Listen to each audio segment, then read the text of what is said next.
Waduh, iya Bandung macet pisan, Mang, macet pisan. Macet. Nah, tapi sambil nunggu macet kita ngobrol, tuhnya aring geus ngobrol maju. Maju tuh. Jeung pae.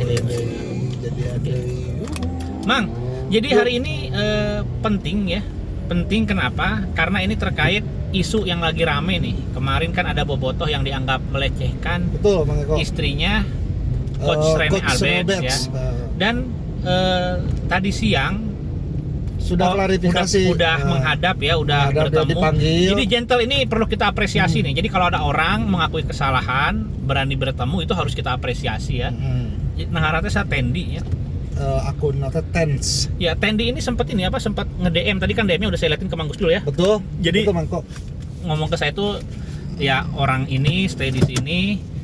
Ya minta saran lah ya. Saran ya, saya beri saran sebisanya. Dan bagusnya dia itu kan hari ini dia nggak banyak argumen, Betul. tapi mengakui kesalahan dan berakhir dengan baik ya. Betul. Jadi Coach Robert memaafkan. Berakhir dengan baik dan banyak di akun-akun Galabag muncul wajah dia.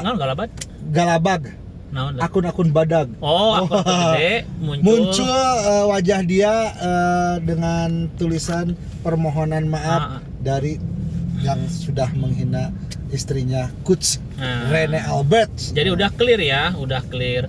Tapi ada pelajaran nih, makanya buat para bobotoh ini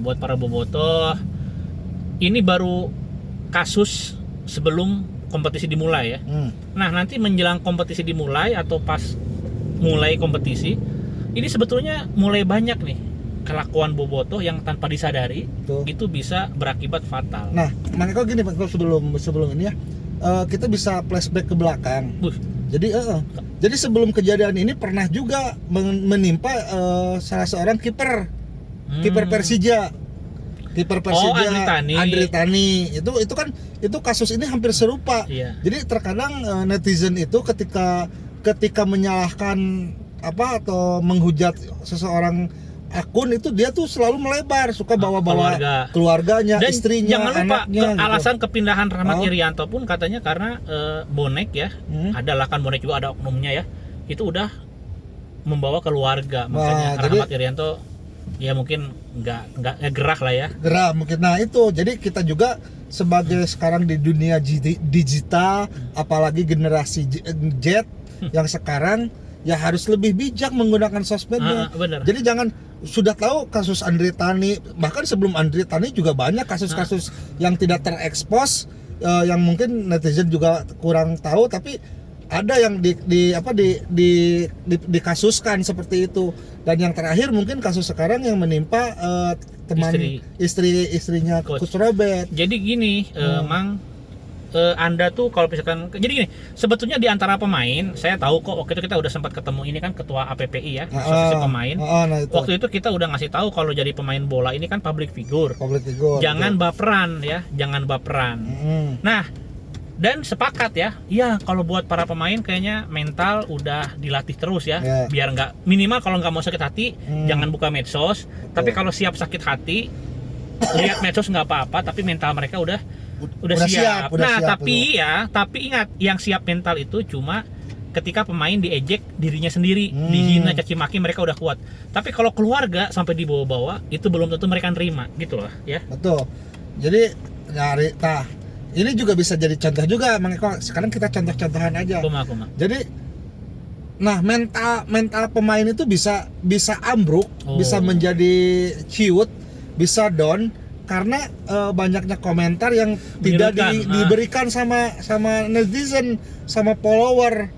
Nah, komentar-komentar negatif itu yang bisa membuat pemain yang tadinya semangat, tadinya mainnya bagus, tadinya mangprang, yang akhirnya jadi down tuh karena dia baca komenan, loh kok komenannya gini terus. Tapi kalau buat masalah ini sih saya nggak sepenuhnya menyalahkan supporter ya. Karena gini, supporter juga bebas asal tahu aturan main. Nah, aturan mainnya itu kan hukum ya, undang-undang ITE. Jadi kalau misalkan ada supporter nekat ya terserah, itu ada konsekuensi hukum. Tapi kalau masalah jatuhnya mental, sebetulnya ya selain supporter ya pemain juga harus siap. Harus siap, betul. Harus siap mental. Anda itu public figure, mainnya di ranah publik.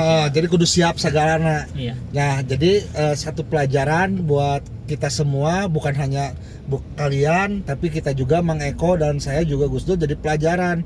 Jadi berhati-hatilah karena jempolmu bisa jadi harimau. Maungmu. Oh, Nggak, ini oh, simple maungmu. nih, ada tips ya, ada tips. Pokoknya gini, kalau misalkan kalian emosi, kesel, ya, terus udah medsos bebas ya, ya boleh silahkan ya, ke pemain kritik, ke kolom komennya apa ya, boleh itu. Asal jangan apa, jangan mencemarkan nama baik, ya. Jangan berkata sesuatu yang Anda sendiri nggak tahu Betul. kepastiannya. Jadi ada 3 mungkin Mako, jangan memfitnah, Terus jangan hate speech, jangan ujaran kebencian. ujaran kebencian, dan yang terutama tidak boleh sara. Nah, itu sara ya. What is the meaning sara? Jadi hindari tuh sara, Anda memperlebar isu sepak bola jadi ngomongin suku, daerah, kelompok, etnis, itu jangan gitu ya.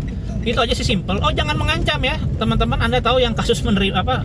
Jaring gitu, itu mengancam. Jadi Anda kalau misalkan medsosan ya, jangan sampai mengancam-ngancam orang di medsos, itu juga bisa kena ya. Hati-hati ya teman-teman. Jadi kalau yang apa cywar gitu, karena kan menjelang misalkan lawan rival nih, apa gitu, Persija apa, suka saling ejek ya, suka saling ejek tuh di medsos.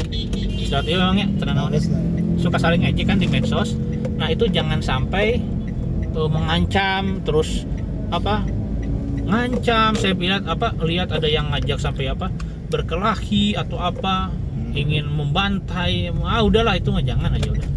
Jadi pada intinya pergunakanlah medsosmu dengan bijak. Bijak. Nah, itu. Oke Mang, udah mulai lancar. Siap. Terima lancar kasih, ya. Ini Kak ada Cati. di perempatan paling macet sedunia aja. Iya. Alias perempatan Samsat. Soekarno-Hatta, Samsat ya. Oke, assalamualaikum warahmatullahi wabarakatuh. Bye.